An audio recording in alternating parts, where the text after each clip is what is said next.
mahal ko. Malis ka na.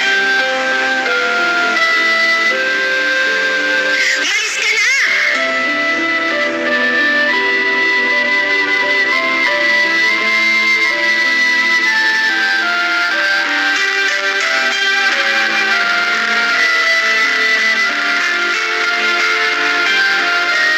Ay, nako. Ay, nako, kuya. Pagsabihan mo nga itong pamangkin mong ito. Ako, nang hindi na maloko ulit. Mukhang naka-recover na ha? Ito naman yung kay Jonas po. Opo naman. Mabuti. Dahil, mabuti nakilala mo yung tao yun. Dahil, hindi ginagawa yung kanyang ginawa yun. Mabuti yung nakilala mo maaga. At hindi na lumala pa ang sitwasyon. Oo nga po eh. Biruin mo ba naman kuya? Aba yung lalaki niyan, yung Jonas na yan. Abi pagkatapos mabuntis yung babae. Eh ngayon ano sa yung babae? Tama ba yun? Malikot sa responsibilidad. Ako, hindi tama yun. Yun pagkatapos niya gumawa ng problema, tumalikot. Iniwanan ng girlfriend. Ganun man nangyari yun. Saka, malaking karuwagan. Alam mo, hindi man kailangan magpakasal kung meron nangyari, no? Pero hindi dapat kailanman patalikdan ang responsibilidad ng isang lalaki. Kaya, buti na lang na nakilala niyo na, no? May kilala akong ganyang lalaki. Responsable.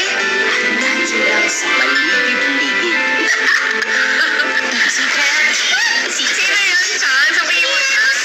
Nag-start sa letter. Secret nga eh.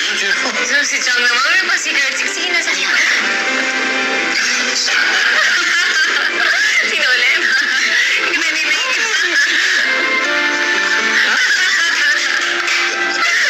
Kaya bubulong sa'yo. Kailangan mo na kami bilan na.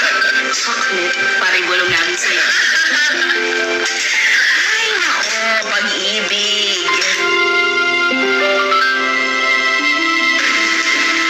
Dapat di ko na siya binigyan ng second chance na. Tama na yung ginawa mo. Inahin mo siya eh. Yun nga yung problema eh. Kasi nung panahon na hindi na ako ganun kasigurado sa feelings ko eh. Bakit talaga? Naawa ko eh. Tsaka naisip ko kasi, alam mo yun, baka nagkakamali lang ako. Baka sakali kasi ako na kung kami ulit, baka bumalik yung feelings. Kaya lang kasi hindi eh. Kaya pa yung malaman kung nakabuntis siya, mas more of galit yung naramdaman ko kaysa nasaktan ako. Ngayon na nararamdaman mo yan. Naive.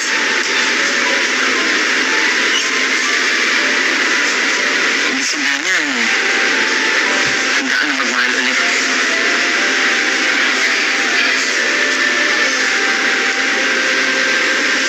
Pwede ba kitang ligaw na formal? Kung sasabihin ko sa'yo na pwede ka maghintay, gagawin mo ba? Oo naman, maghihintay ako. Never will give up, Ona.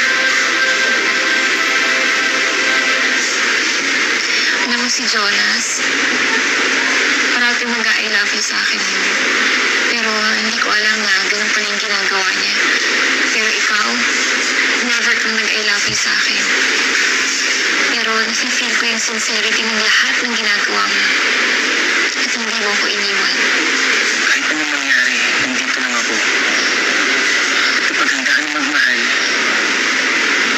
sana lumingon ka sa direksyon ko. Ngayon pa lang sa'yo na ako nakatingin.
ito ay